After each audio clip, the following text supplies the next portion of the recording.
Alright, hey, it's been a while since I've done a video with anything other than proxies, and I've started opening some mail and I realize I have quite a bit of it, so I might as well just shoot a little video while I'm doing it.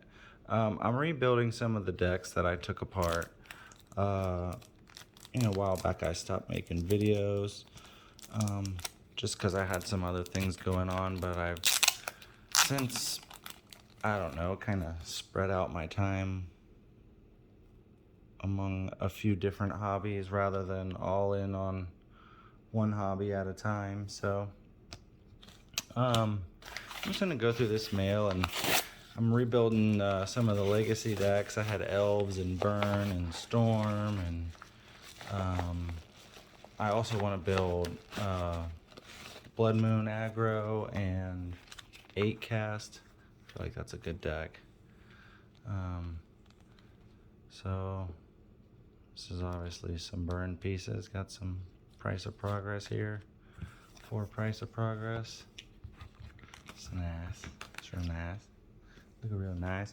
So I kind of sold some of the cards that I had been collecting. Really, not really any of the old and reserve list stuff, but a lot of the decks and things like that. But what I've been wanting to do is rebuild the legacy decks that I got rid of, and also get a second collector's edition set. The collector's edition set I have is probably maybe 13 to 15 grand, because the Lotus, it kind of has a little bit of water damage and like slight, maybe it's water damage, maybe not. Sorry, I'm back here trying to unwrap this. Let's just peel this. Tape's easy to peel.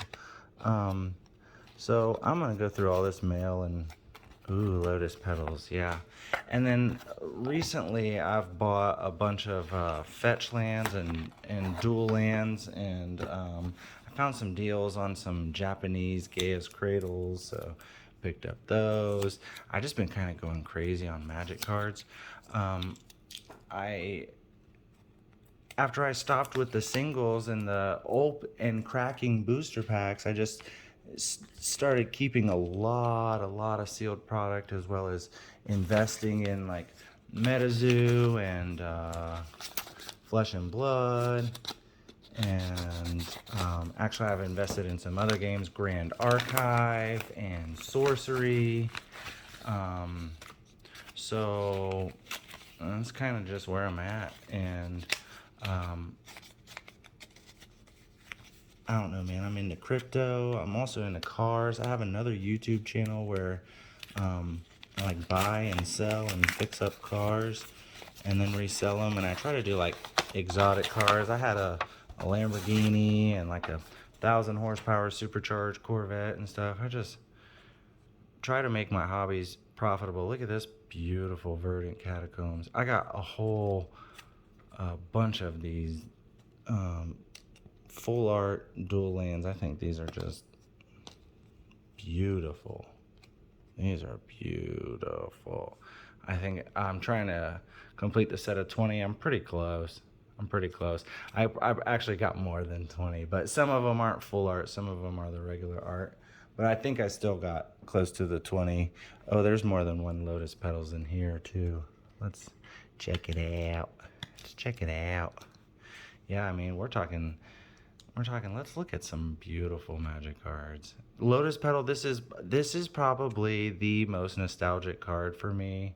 I knew when this card came out, I was like, what, this is amazing. And not just because it was Lotus Petal. I knew like this card, there's so many times, especially back then, where you just needed one more mana of, pretty much any color, and that would be enough to go off. And if you're all in on the combo anyways, why not?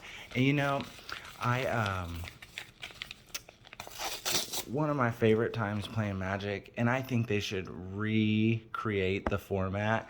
I think they should create this format. It would be 2000, year 2000 and back. So basically masks, block, and back. So you got Urza's block and Tempest and all that, but none of the Four Horsemen sets. And then none of the modern cards either. So it's got to be 2000 and back and no power. And I guess we'll keep revised in it. So you can have dual lands, I suppose. You know what? I don't even like dual lands. No dual lands and no fetch lands. So you have to use like City of Brass and Gemstone Mine and Undiscovered Paradise and Reflecting Pool. And you got to play like that. So yeah, no fetch lands, no 15, 14, 12 land decks, none of that nonsense. You gotta build out your mana base, and you gotta play for real. You can't be playing fetch lands. And fetch lands changed Magic so much. I don't know if, oh yeah, this card's not cheap. This card's $50, dude. $50. Yeah, Jumpstart's pretty good. I got like a box of that. Man, I have so much sealed product. It's crazy, but most of it's like in still in the boxes, like the shipping boxes. So I haven't even taken, it's not even like really pleasing to the eye. I just have it in,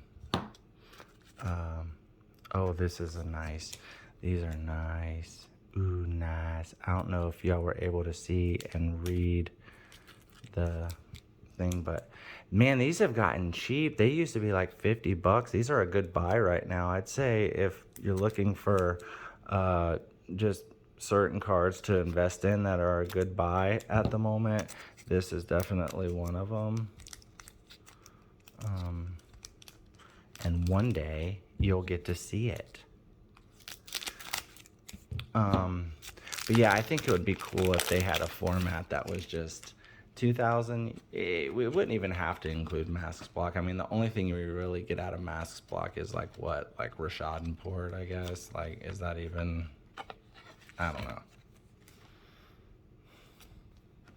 Cool. Original Stronghold Ensnaring Bridges. Oh, and they're in pretty nice condition also. So that's really nice. Let's back it up. Maybe it'll be better. All right, we're making quite a bit of trash. You know, I was thinking how card games, man, we make a lot of waste. We really do. A lot of paper waste in the cards, in the shipping. Like, have you seen a collector's booster pack at Walmart these days? Like, oh my God, how much how much material are they using? Like, is that really necessary? I don't understand what the point of that is. I guess somehow that makes them less easy to steal. I guess, yeah, because you can't just stick that thing in your pocket. All right, let's see. We got Quarian Ranger and Lava Spikes. Oh, this one seller had a little bit of both of the decks, so that's kind of cool. I love how when I order all this stuff, then I get like all this extra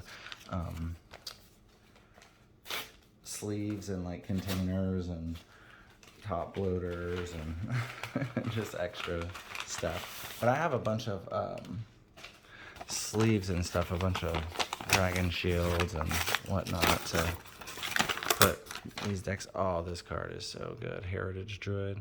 I love this card. Morning Tide. These are like $6. Not cheap, not cheap. $6 for 4 cards. This one has 4 cards, yeah. And they were $6 each, so it was like 20. Actually, they were more than that. They were probably like 6 1/4. Not cheap. They look nice though.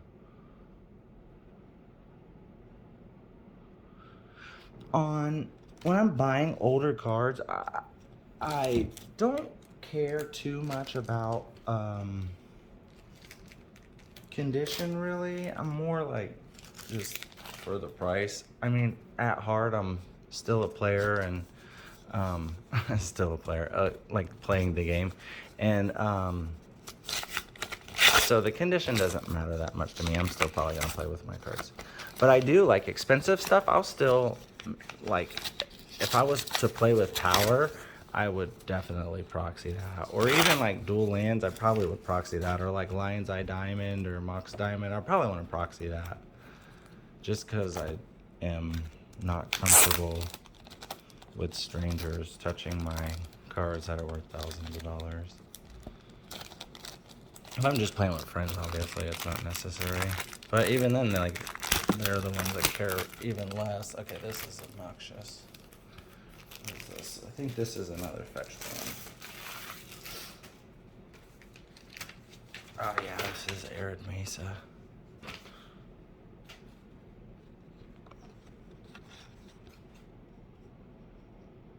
That's cool.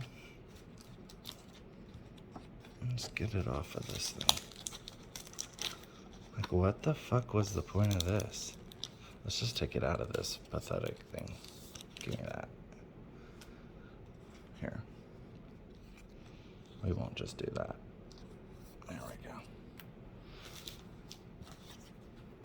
Get that shit out of here.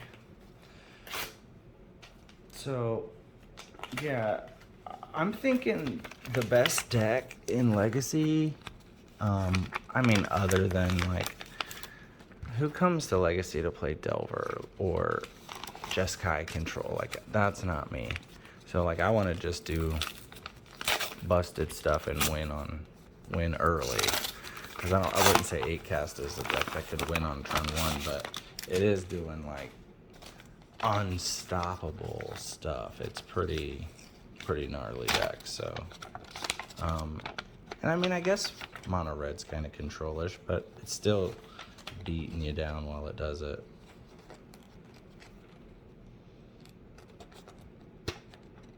Let's see, is this worth peeling the tape? Yeah, we can just peel this tape. That's not too bad. Yeah, and then we'll just, nope, you're coming out. That's not too bad. All that nonsense. Yeah, we're building up a little bit of stuff here.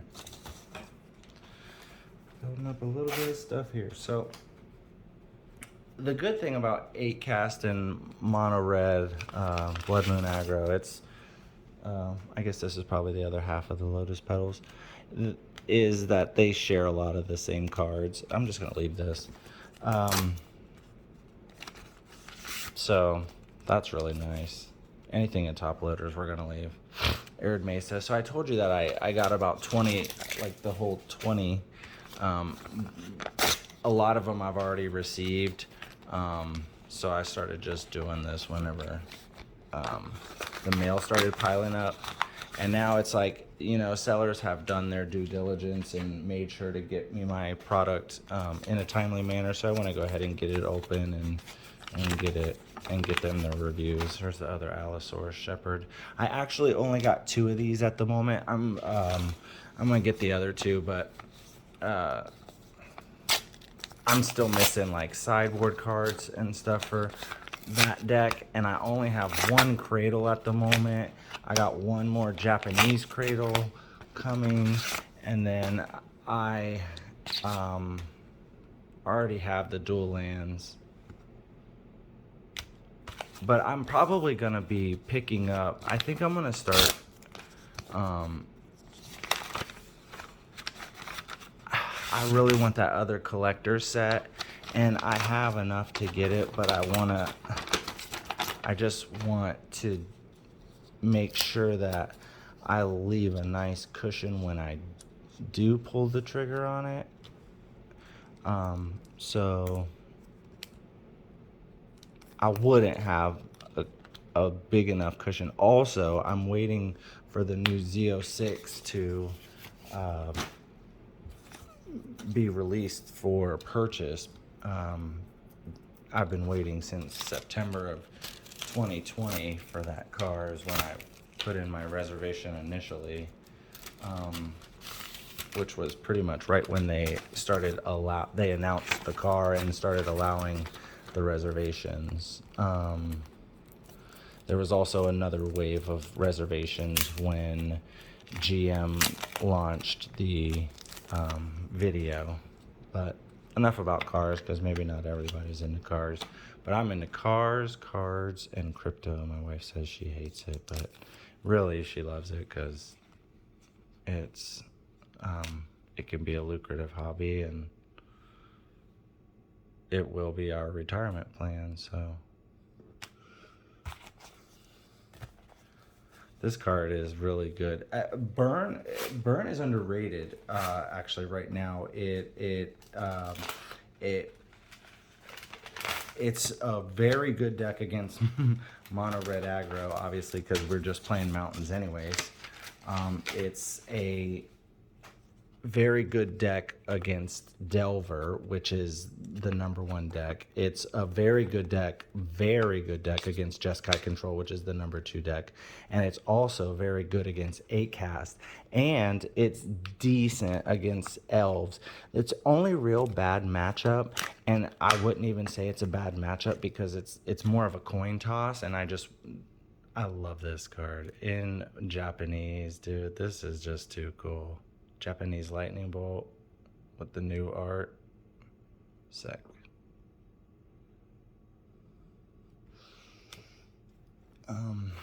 Yeah, we got a set of those.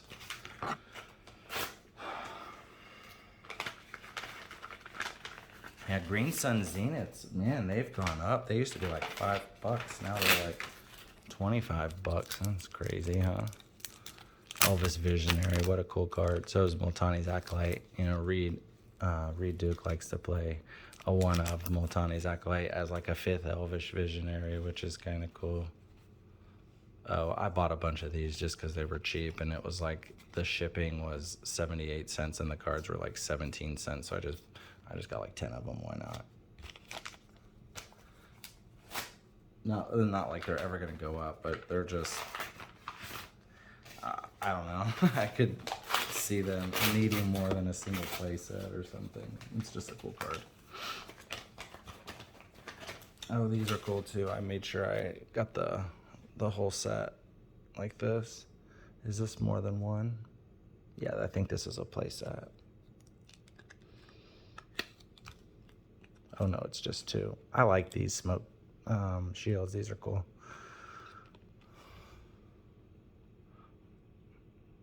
Yeah, so the burn deck will be kind of pretty.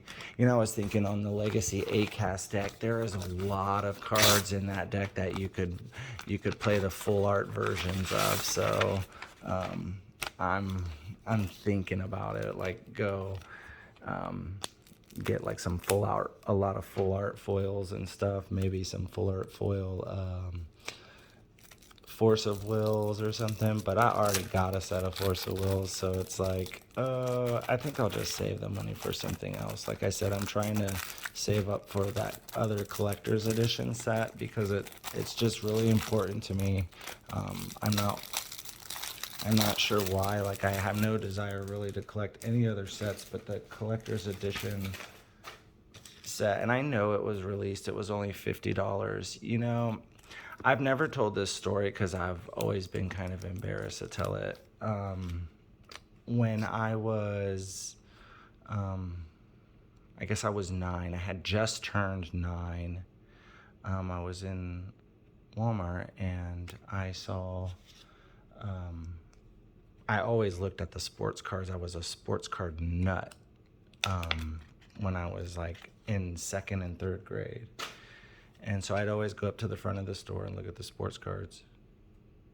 And one day I saw some other cards in these ugly round packs and they said Magic on them. And I was like, I was really into Magic at the time and like magic tricks, you know? And they had these other little toys that were like little magic tricks in a single toy. But anyways, that's another story.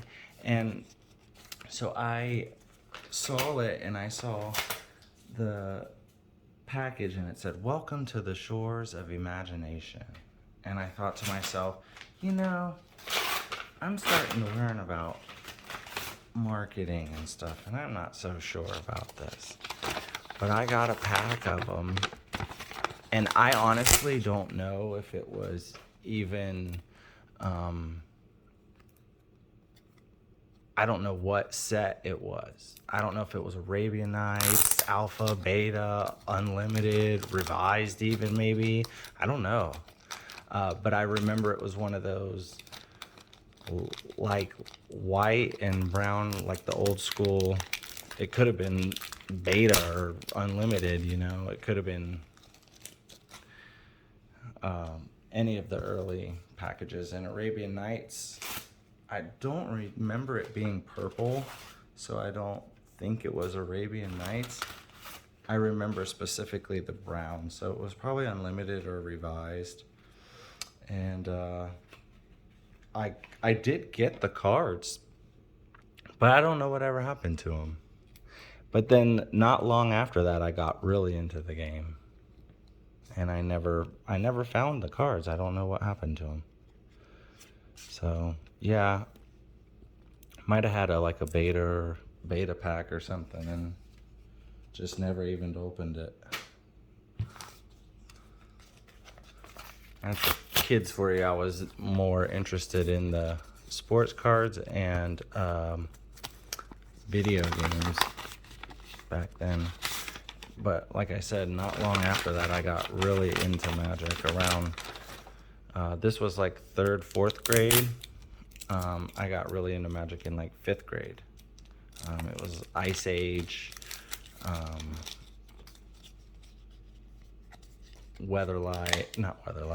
Alliances, Fallen Empires. It was actually a bad time to come into the game, but right after that, you had Mirage, Visions, Weatherlight, and then Tempest, Stronghold, Exodus. I really like these. These look really snappy, so these are cool. Yeah, these are really cool.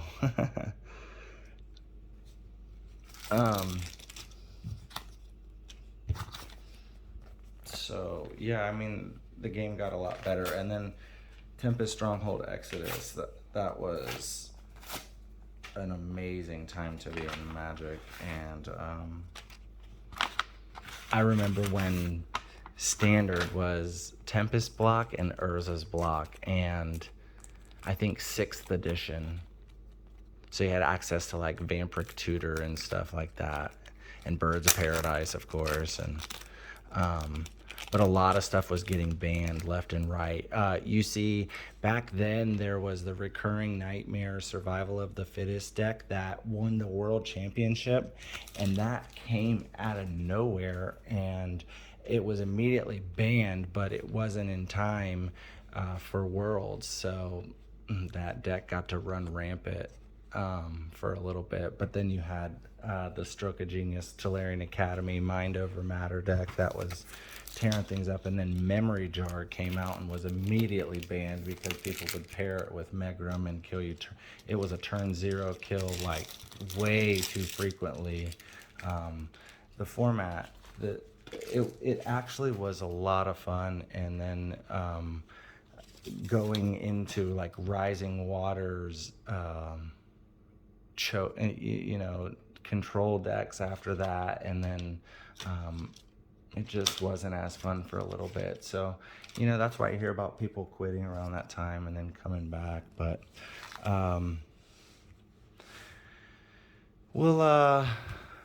we've gone through, and I think we've opened everything. I'm gonna double check because there's a lot of trash laying around, but I hope you guys enjoyed just hanging out and talking old Magic and opening some cards with me.